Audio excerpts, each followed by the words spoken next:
menjatuhkan pidana kepada terdakwa Zuraida Hanum oleh karena itu dengan pidana mati.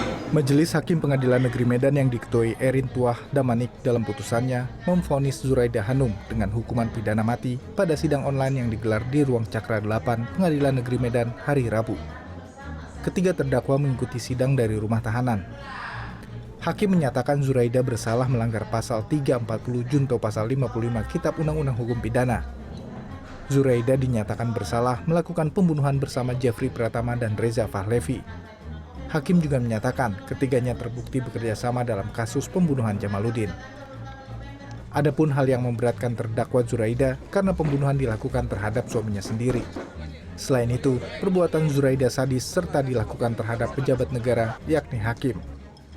Sementara itu, pelaku pembunuh Hakim Jamaluddin lainnya, Jeffrey Pratama, divonis penjara seumur hidup.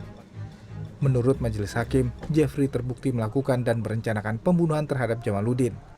Sedangkan Reza Fahlevi, eksekutor pembunuh Hakim Jamaluddin, divonis 20 tahun penjara.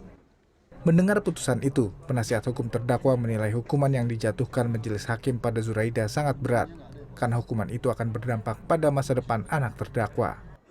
Jelas tidak sesuai menurut harapan sebelumnya. Nah, jelas tidak. Kenapa? Itu kan hukuman mati, kan menimbulkan korban hukum bagi anak-anaknya. Anak bapaknya sudah mati. Sementara Jaksa Penuntut Umum Kejaksaan Negeri Medan menyatakan masih pikir-pikir dengan putusan majelis hakim. JPU dalam sidang tuntutan menuntut hukuman seumur hidup kepada terdakwa Zuraida.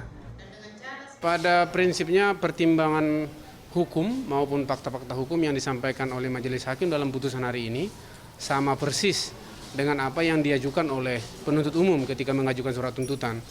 Namun pada strahma atau masa lama hukuman itu saja yang berbeda. Sidang putusan terhadap 3 terdakwa pembunuhan Hakim Pengadilan Negeri Medan Jamaluddin dihadiri 2 anak almarhum. Dalam persidangan terungkap, ketiga tersangka membunuh Hakim Pengadilan Negeri Medan di kamar rumahnya, kemudian membuang jenazahnya di kawasan perkebunan sawit di Kabupaten Deli Serdang. Jenazah Jamaluddin baru ditemukan warga pada hari Jumat 29 November 2019 lalu. Agus Supratman, Ayat Sudrajat, Medan, Sumatera Utara.